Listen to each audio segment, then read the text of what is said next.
Presented by Jagdamba Films.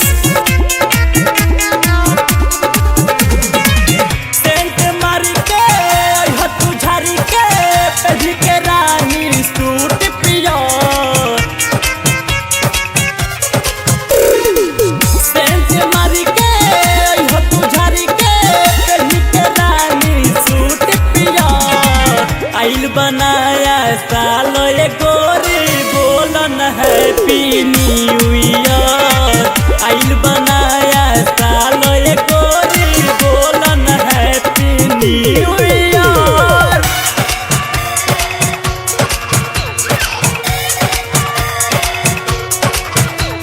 Presented by Jagdamba Films.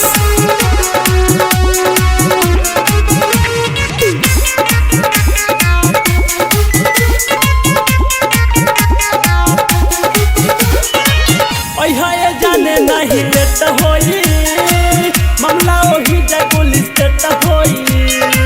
फिर किससे होई हो न शरम होई हो हमनी की वही जा भेट होई।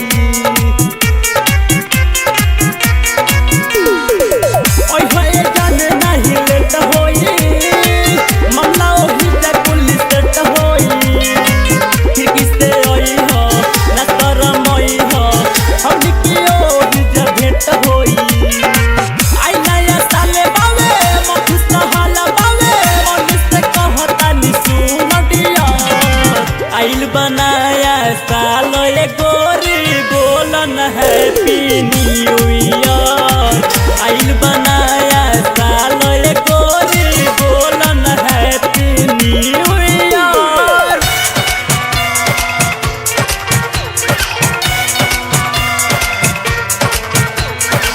Presented by Jagdamba Films.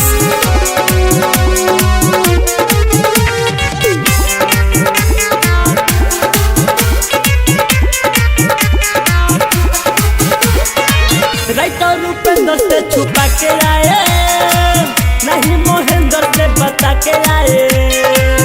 अकेले आई हो नहीं लो जोई हो साथ की रीति का डोले ले आए। राइटर रूपेंद्र से छुपा के आए नहीं महेंद्र से बता के आए। अकेले आई हो नहीं लो जोई हो साथ में रीति का डोले ले आए। लागेलू ब्यूटी बड़ी हो क्यूटी बड़ी लगती के हमरा के यार। आइल बनाया साल ये गोरी बोलन हैप्पी न्यू ईयर।